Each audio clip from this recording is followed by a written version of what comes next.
Mas eu vou fazer a parede da minha casa em steel frame, porque eu acho que é mais isolante do meio externo, é mais rápido, é mais moderno. Pois então, meu querido, no steel frame também tem vergas e contravergas.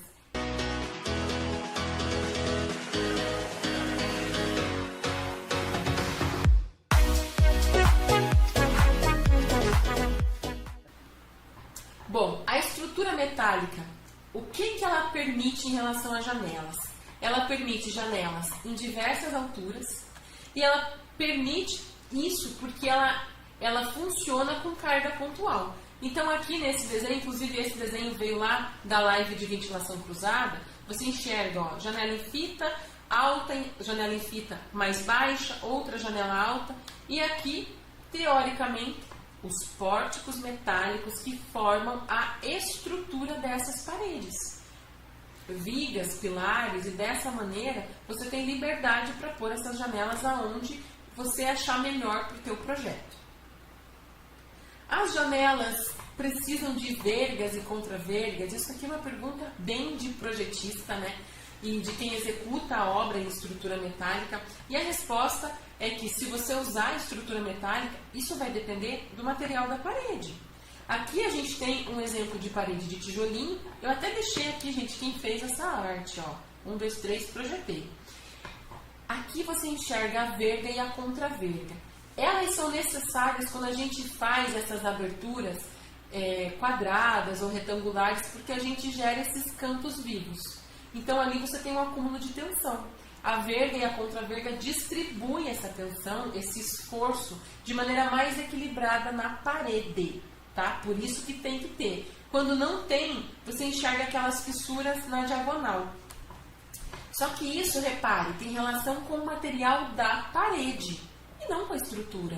Então isso vai depender do material de parede que você usar. Mas tem que ter sim, porque a grande maioria dos materiais de parede vai ter uma norma especificando como fazer a verga e a contraverga. Esse sistema aqui da alvenaria, então pode ser tijolinho, bloco cerâmico, pode ser bloco de concreto, pode ser tijolo de solo cimento, qualquer tipo de alvenaria. Alvenarias são pequenas peças coladas com algum tipo de argamassa. Mas eu vou fazer a parede da minha casa em steel frame, porque eu acho que é mais isolante do meio externo, é mais rápido, é mais moderno. Pois então, meu querido, no steel frame também tem vergas e contravergas. E, além disso, eles se preocupam até com a forma de você fixar as chapas. Ou seja, aqui eu achei a foto de gesso acartonado, uma parede interna. Mas na parede externa é a mesma coisa. Tá vendo o jeito errado? Quando você vem com a chapa, ó, terminando junto com esse ponto de tensão. Então ali por dentro vai ter a verga e a contraverga. Mesmo assim, você não pode vir com a fixação do painel acompanhando esse ponto de tensão. O correto é você fazer o recorte, ó. Então você recorta mais as peças para que nunca coincida a emenda de duas chapas de gesso de placa cimentícia com esses cantos de tensão dessa janela, dessa abertura que a gente fez na parede. Eu trouxe aqui essa foto que já está antiga, da Casa Rio Negro, para vocês enxergarem como acontece na obra e como foi feito no projeto. Porque no projeto a gente tem isso aqui, ó, é a mesma vista. Aí já está diferente. Não foi a gente que executou a obra. O cliente tem liberdade para alterar o projeto, gente. O projeto ele comprou. Então, ó, a gente tinha aqui uma lareira e aí a lareira dividia a janela em duas, ó. E aí eles substituíram. Ó, não tem mais a lareira, eles fizeram uma janela maior, mais afastada dessa parede. Não tem problema.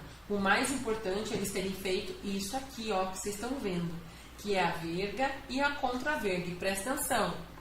Olha a chamadinha que a gente puxa nesse corte. Verga armada. Porque senão tem gente na obra que só faz ali um bloquetinho ali de concreto. Não é isso, tem que ter vergalhões dentro. Por que essa verga ficou tão bem utilizada nessa parede? Porque essa parede, ela não passava em Cidias Beltês. Quando a gente fez essas verga e contraverga, a gente quebra a altura dela e com isso as coisas se ajudam. Já faço a janela, já consigo usar uma espessura menor de bloco para fazer essa parede.